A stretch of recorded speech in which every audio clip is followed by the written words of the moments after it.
Hello and welcome to my very first ghost story. Now, I have been delving into the paranormal since I was young, and I've got some stories to tell. So that is the basis of these videos from here on out, to give stories. And I would love to connect with so many people who have had other paranormal experiences. I have been doing tarot for a long time. I have been seeing spirit since I was 5 years old. I have been connecting with spirit ever since I could remember, but I've never really given my story.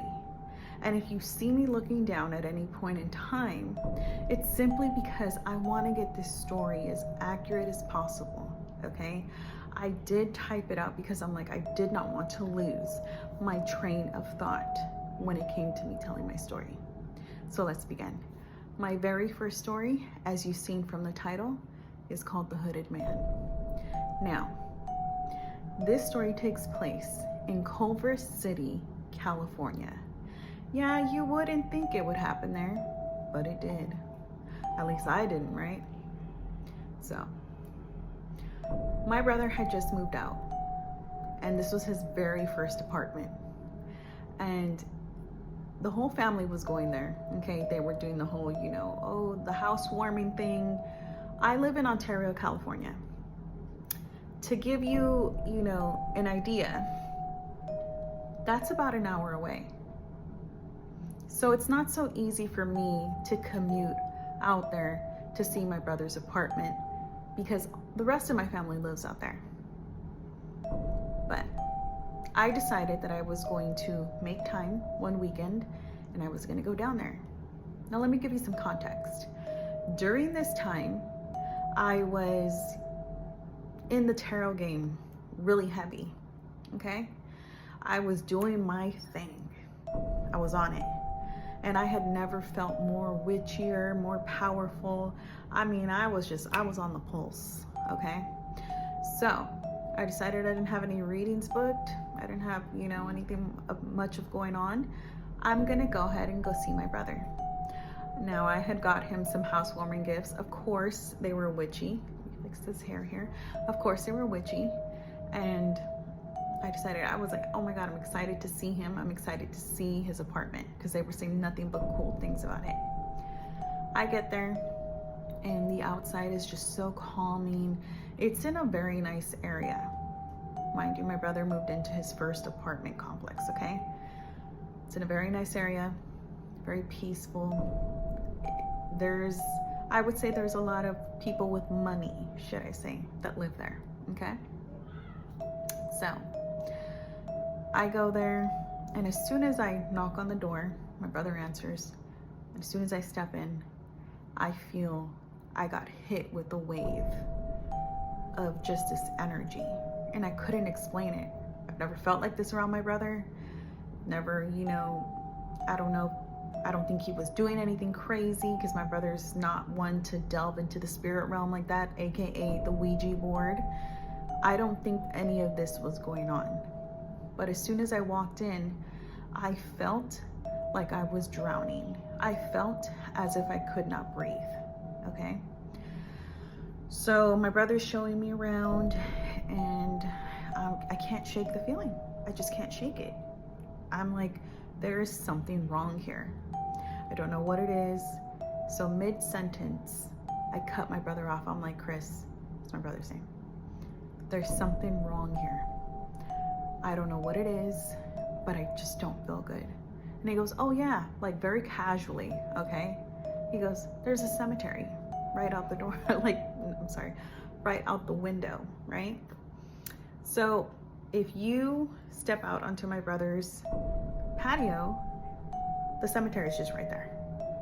Now, I want to preface this by saying not every cemetery is haunted. Okay, not every cemetery has got these wacky demonic energies floating around just waiting for, the innocent bystander. No. Okay?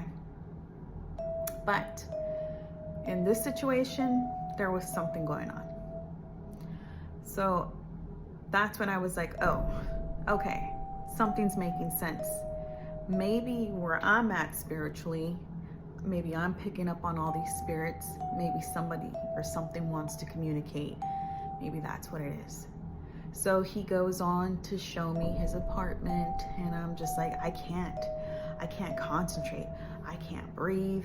Everything's just feeling so heavy. And I'm just like, Chris, I gotta go. I love you, but I have to go. So I left. Now the drive home, again, remember, I gave you the context. It's an hour home, maybe an hour and 20 minutes at the max, okay? So the whole drive home, I'm exhausted. I felt like I had like ran laps and I didn't even know what was going on.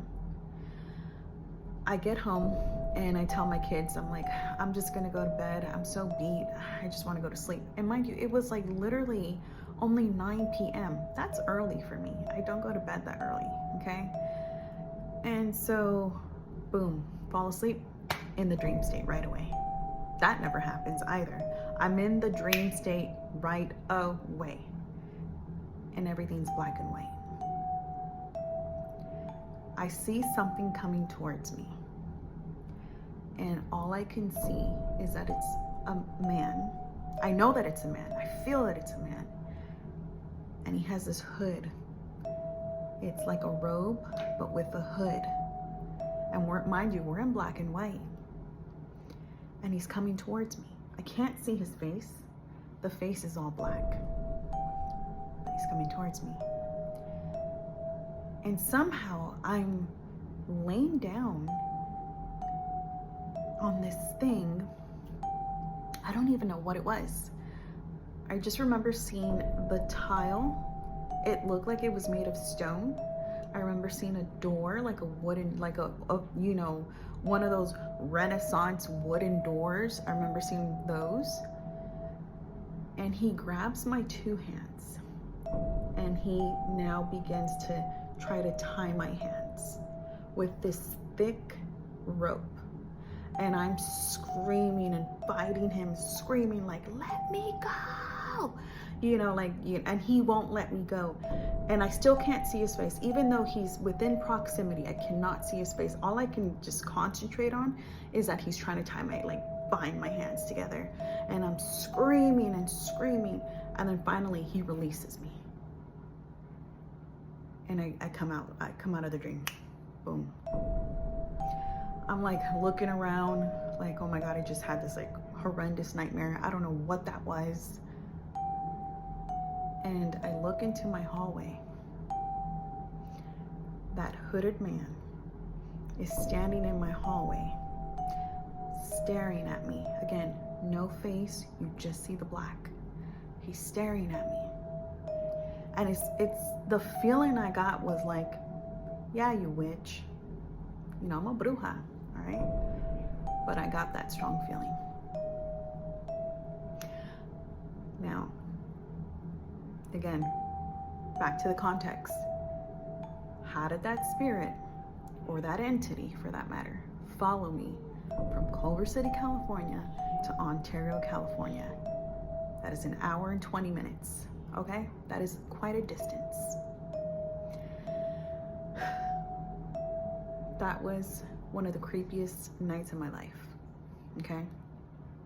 And that also told me that this entity, this thing, had a lot of heat behind it, meaning a lot of power, where he could follow me all the way from there and then step out of, you know, the dream state and be like, yeah, remember me, okay? So, a few weeks go by, my brother texts me and he says, I've been having the worst nightmares. And before he could even explain his nightmares to me, I said, are you dreaming about this guy who's coming and he, you know, he's got a hood? And he goes, well, he's not like that in my dream. But in my dream, excuse me, he has like this like bag over his head. And he's showing up with these two little kids. And he basically paralyzes me in my dream. And he starts to like torture me. And I was like, yeah. I was paralyzed in my dream, but my guy had a hood. His had something over his head too. Again, we both could not see this man's face. Only difference between my brother's dream and my dream was that there was 2 children showing up in my brother's dream. Now, my brother described these children as, very like hungry looking, from a different era, because that's what it felt like. I felt like I was in a different era. So I tried to go and do a cleansing of his place.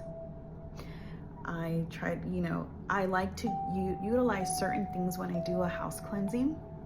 At that time, this was during COVID too, the height of COVID, should I say. I did not have access to other things that I needed, so I don't feel that I completed it. But I don't know. I don't even know if I could have completed it, because this thing was so strong. And I really feel now that this thing was sending me a message to stay BF away. Why? Because it wanted to feed off of my brother's fears. It wanted to every night go into his dreams and feed off of him. Now, my brother describes different scenarios per dream, but the same things, the same optics. The man, the kids. Okay? The man and the kids. And for me, it was just one man. Needless to say, my brother did not stay long. He ended up moving out and got a different place. I decided to do some research because I'm like, what am I seeing? What was this? How could this be? Because this cemetery is, predominantly a Jewish cemetery. How did this thing, because it's looking a little, Catholically, like, sorry, I don't even know if that's a word, but it's looking like it's from an order. You know what I mean? And so, and I don't even know if I pronounced that right. But what I do know is that when I looked up, cloaks and things like that, right? I started delving in, just typing into the web. I found exactly what it looks like. In my dream, it looked like a medieval friar. Now, in Catholicism, there is an order, right? With the Pope being the highest, right? And then it goes, everyone gets a title. So the medieval friar was a man who would go from city to city, and he would go and teach, the children. That's what I found interesting. The children. He would teach them prayers and songs and, all that good stuff, right? All that wonderful stuff that you would have thought would have happened. But I'm feeling that something sinister was really going on during these times, especially when it comes to the children. And I feel that those children are somehow bound to him, even in the spirit realm. Maybe they need to be shown the light. Maybe they need to be shown that they don't have to be around him. But for some reason, this man's terror is suspending these children from crossing over. So, if you want to look that up, you'll see exactly what I'm talking about. The whole, robe with the hood. And I remember even seeing, that little belt, the little rosary belt. I remember seeing that too. And when I saw that, I was like, again, that cemetery was a Jewish cemetery. How did this Catholic friar end up here? It didn't make sense to me. I tried my best to do research in the area, or, sorry, it's bothering me. I tried to do my best to find out anything, really. And I got nowhere. Maybe somebody could fill me in. Maybe it's not just, the Jewish community that gets buried there. I do not know. I don't know the history of Culver City. All I know is that, in the 18th century, that's when Catholicism really, expanded into California. So there's a high chance that this medieval friar, or this friar, is from that era, maybe even before. And how many children have succumbed to this man? And it was very interesting. Another interesting thing, because, that's my little brother. Yeah, he's still, he's older, but that's my little brother. What was it about this guy? Who the hell was he? Well, when that happened, when I saw him in my hallway, I jumped up right away, because he left, but the look he gave to me, right? And then he left, gone. I jumped up, got my sage, I blessed my place, and I said, that thing is not welcome here ever again. Said a prayer in God's name, and that was, one of the terrifying moments. So I hope you enjoyed this story. This is the first of many. I'm testing something out, and I hope you enjoyed this. Like I said, we will have guests later on to give more of a perspective. We'll have more interviews, and I hope you enjoyed this video. I hope you subscribe. I hope you like, and I hope you tell your friends and family. Thanks for watching.